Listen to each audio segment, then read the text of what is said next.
se sa të dhënat, siguria udhton më larg se sa e vërteta,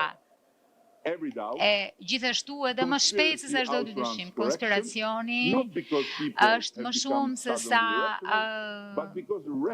arsyetimi, jo sepse njerëzit janë bërë pa arsyeshëm, por sepse qeniet racionale marrin më shumë, gjithmonë më shumë vendime në një sistemi të projektuar për të nxitur reagimin emocional.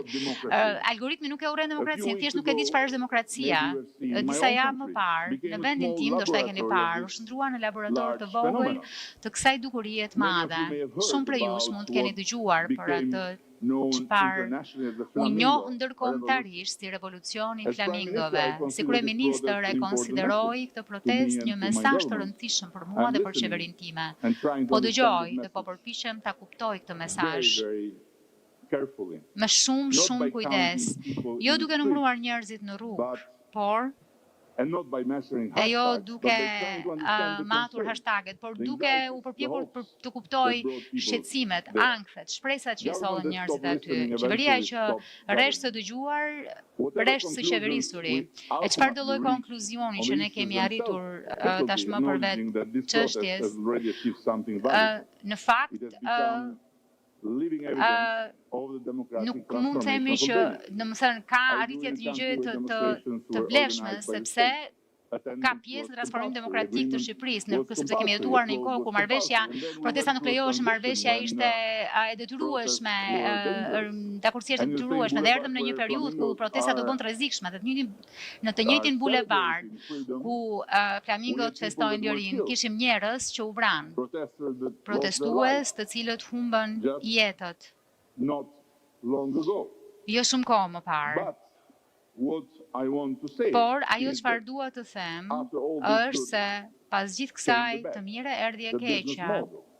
Modeli biznesit, protesta hyri në makinerinë amplifikimit algoritmik dhe u shndrua në arenën e aktorëve dashakeq. Realiteti kërkonte një binjak digjital. Çdo zë u shndrua në rekomandim, çdo egzagerim u shndrua në angazhim, çdo reagim emocional u bë një tjetër sinjal që platformat të prodhonin edhe më shumë nga njëjta gjë, dhe çdo nuancë u zhduk, konteksti u zhduk, kompleksiteti u zhduk.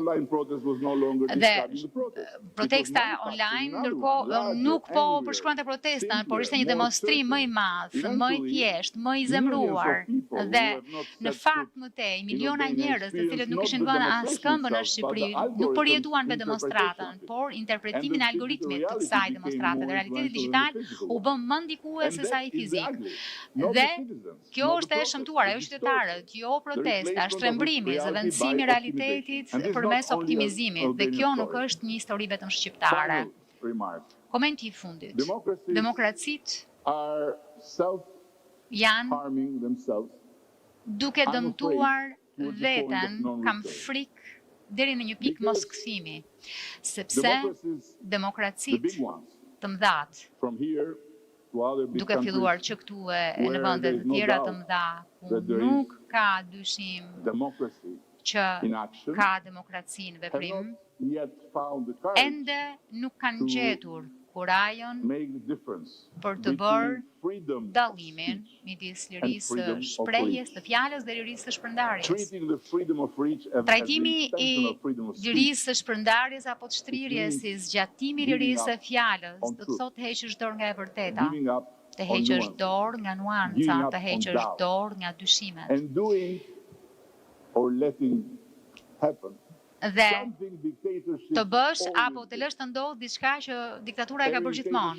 Çdo diktaturë mbështetet te shpërndarja, te shtrirja në çdo mendje, te mbjellja në çdo tru të vërtetës së vet zyrtare, duke shtypur çdo alternativë tjetër dhe çdo mendim tjetër. Algoritmi nuk ka nevojë që të shtyp përmes një policie sekrete, apo duke rrahur njerëz në rrugë, apo edhe duke mbajtur të burgosur politikë.